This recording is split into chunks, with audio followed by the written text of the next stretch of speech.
하나님의 말씀 마태복음 25장 31절로 34절의 말씀 같이 말씀 봉독해 올립니다.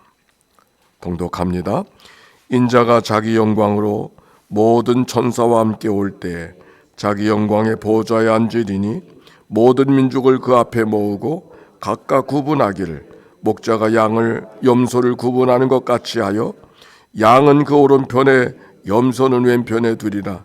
그때 임금이 그 오른편에 있는 자들에게 이르시되 네 아버지 복받을 자들이여 나아가 창세들로부터 너희를 위하여 예비된 나라를 상속받으라. 아멘. 이는 생명의 말씀입니다. 오늘도 예배하는 모든 이들에게 하나님의 은혜와 축복이 함께 하시기를 바랍니다. 우리 서로 축복합시다. 사랑하고 축복합니다. 모니터 소리가 작아서 그래요. 오늘 교회력으로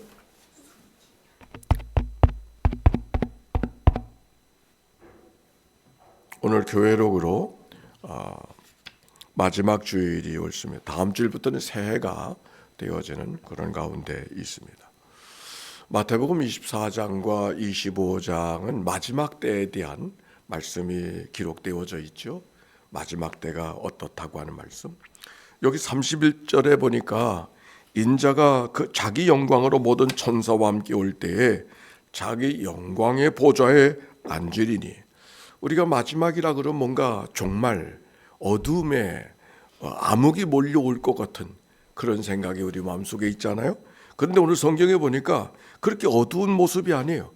오히려 하나님의 영광의 보좌에 참여하고 대하는 그런 은혜가 있음을 오늘 성경이 말하고 있습니다. 다만 어떤 영광만 말하는 것이 아니라 이 말씀 속에 보니까 목자가 염소와 양을 갈라내는 것 같이 사람들을, 모든 민족들을 갈라내시겠다. 32절 모든 민족을 그 앞에 모으고 각각 구분하기를 목자가 양과 염소를 구분하는 것 같이 하여 양은 그 오른편에 염소는 왼편에 두리라.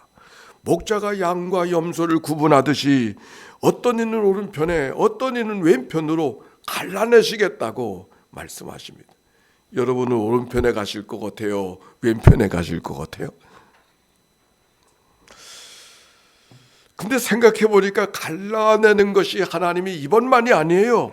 신랑을 기다리는 여인들의 이야기를 속에서도 기름을 준비한 여인들과 그를 준비하지 못한 여인을 아주 가차없이 갈라내시고, 달란트의 비유를 통해서도 주인의 뜻을 따라가는 착하고 신실한 충성된 종과 게으르고 악한 종을 갈라내는 모습을 우리가 이미 보지 않았습니까? 여기서도 양과 염소를 구분한다는 것이 낯선 말씀은 아닙니다. 이 주간에 국민일보의 한 컬럼에 보니까 눈길을 끄는 제목이 있었어요. 이런 제목이었어요. 따라서 합시다. 진짜 기독교는 싸움이다. 진짜 기독교는 전쟁이라는 거예요. 스캇 하바드라는 사람의 이야기를 들어서 하나님의 자녀로 산다는 것은, 거룩한 삶을 산다는 것이 뭔가 전쟁하듯이 살아가야 된다. 우리가 거룩한 삶이라고 하는 것은 하나님이 내 주인이 되어졌다고 하는 얘기는 세상의 모든 것들이 내게 주인이 아니라는 것, 살다 보면 그렇게 되는 것이 아니라 전쟁하듯이 싸움박질하듯이 물리치고 깨트리고 부숴야 거룩을 만들어 갈 수 있다는 말이기 때문입니다. 그래서 라일이라고 하는 청교도들의 목사님이었던 한 분의 이야기를 하면서, 그리스도인은 아버지의 집에 행복을 누리는 어린아이 같은 모습이기도 하지만 동시에 전쟁에 참전하는 군인이다. 그렇게 표현을 했습니다. 성경에도 믿음의 선한 싸움을 싸우라, 하나님의 전신갑주를 입으라, 육체의 소욕은 성령을 거스리고 성령은 육체를 거스리나니 이 둘이 서로 대적함으로 너희가 원하는 것을 하지 못하게 하려 함이라. 진정 그리스도인이 된다는 것은 오늘 살다 보니까 내가 곧 크리스찬이 되었구나, 그런 것은 아니고, 오히려 날마다 전쟁하듯 살아야 되는 삶인 것을 우리 모두가 다 기억하고 있습니다. 아마 오늘도 예배 한 시간을 모여 만들어가는 것도 뭔가 깨트리고 부수고 잘라내는 것이 있었기 때문에 예배가 되는 것이지 저절로 예배가 되는 것은 아닐 것입니다. 기도한다는 것도 마찬가지 순간순간 여러 가지 유혹과 게으른 습관들이 나를 이겨버리려고 할 때마다 그 모든 것을 대적하듯이 나아갈 때 하나님 앞에 우리가 믿음 안에 살아가는 삶을 걸어갈 수 있는 것이죠. 자, 그런데 이 말씀 다음 말씀 보십시다. 34절 시작. 임금이 그 오른편에 선 이들에게 이르시되 내 아버지께 복을 받을 자들이여 나와 창세로부터 너희를 위하여 예비된 나라를 상속받으라. 누가 말합니까? 임금이 말했어요. 내 아버지께 복 받을 자들이여, 복 받을 자들이여, 축복하는 이야기와 더불어 받을 상속이 너희를 위하여 예비될 나라입니까? 예비된 나라입니까? 예비된 나라야. 우리가 중동의 소식을 들어가면서 뭔가 세상의 마지막 전쟁, 아마겟돈 전쟁이 터지는 것은 아닌가 이런 마음을 갖고 오늘을 살아가는 사람들이 있습니까? 아마도 요한계시록 20장의 말씀 때문에 그럴 것이에요. 어디로 피할 것인가? 어디로 피하긴 피할 데 없어요. 오늘 여기 성경에 있는 말씀, 이미 받을 상속이 예비된, 이미 결정되어진, 이제부터 뭘 해야 될 게 없어. 이미 양과 소가 갈라져 있어서 양이 됐던 사람이 노력해서 염소가 되는 게 아니요, 갈라진 모습이에요. 그런데 임금이 그 오른편에 양의 무리에 섰던 사람들에게 말합니다. 35절.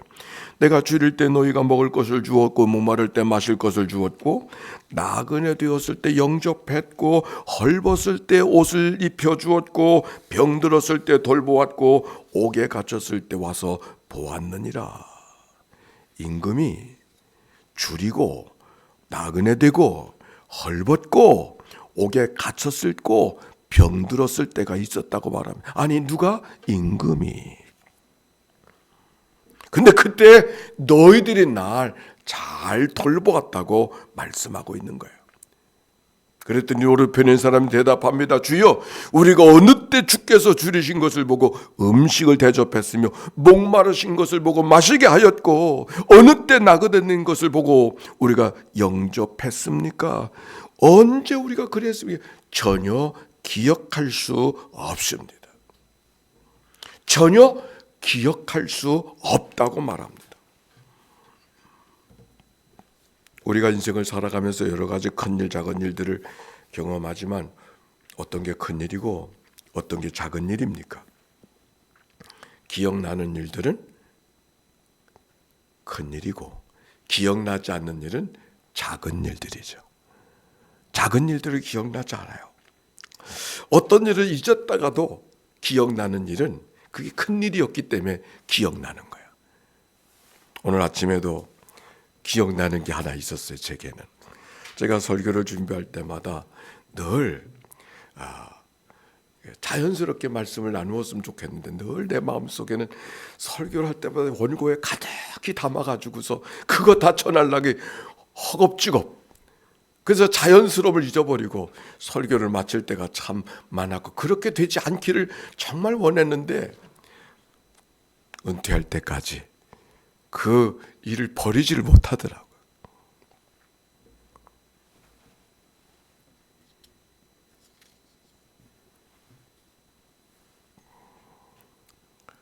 어느 때 우리가 살아가면서 큰 일이었기 때문에 늘 기억나는 거예요. 그런데 아무리 기억해도 기억할 수 없는 것은 다 작은 일이었어요. 오늘 여기 성경에 큰 일과 작은 일의 차이가 있어요. 기억하지 못했어요.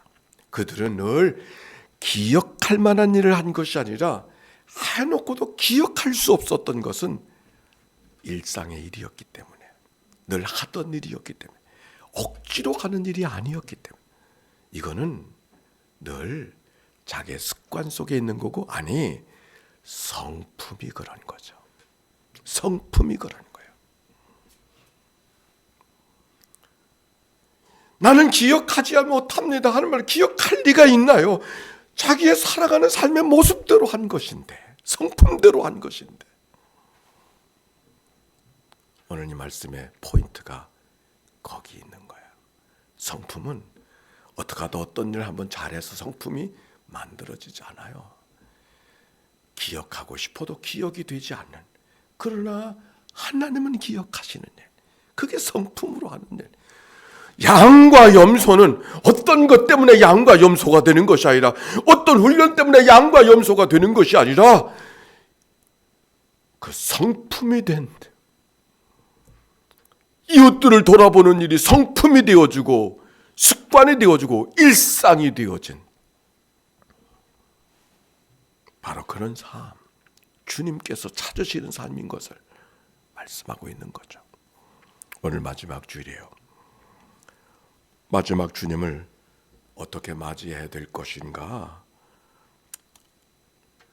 설교하는 주일이 오늘입니다. 그러나 오늘 성경은 주님을 이렇게 맞이해야 된다고, 너희들은 이렇게 살아야 된다고 말씀하지 않아요. 이미 양과 염소는 나누어졌다고 말합니다. 갈라졌다고 말합니다. 돌이킬 수 없다고 말합니다. 이제부터 뭘 해야 되는 게 아니에요. 오히려 우리가 지난 삶을 어떻게 살았는가를 돌이켜보고 돌아보는 시간이 마지막 주일 우리가 가져야 될 일이죠. 줄인 자, 목마른 자, 나그네 된 자, 헐벗은 자, 병든 자, 갇힌 자들을 돌아보는 자. 왜 그들을 돌아봐야 되는가? 왜 그들을 찾아가야 되는가? 바로 그들이 주님이 그들 속에 계시기 때문에, 그들 속에 줄인 자들을 찾아가셔서 함께 줄여주시고, 목마른 자들에게 찾아가서 함께 목말라 주시고, 헐벗은 자들을 찾아가셔서 먼저 헐벗으신 분이 주님이시기 때문에, 너 혼자 헐벗는 거 아니야, 너 혼자 아픈 거 아니야, 너 혼자 상한 거 아니야, 내가 너와 함께 있어.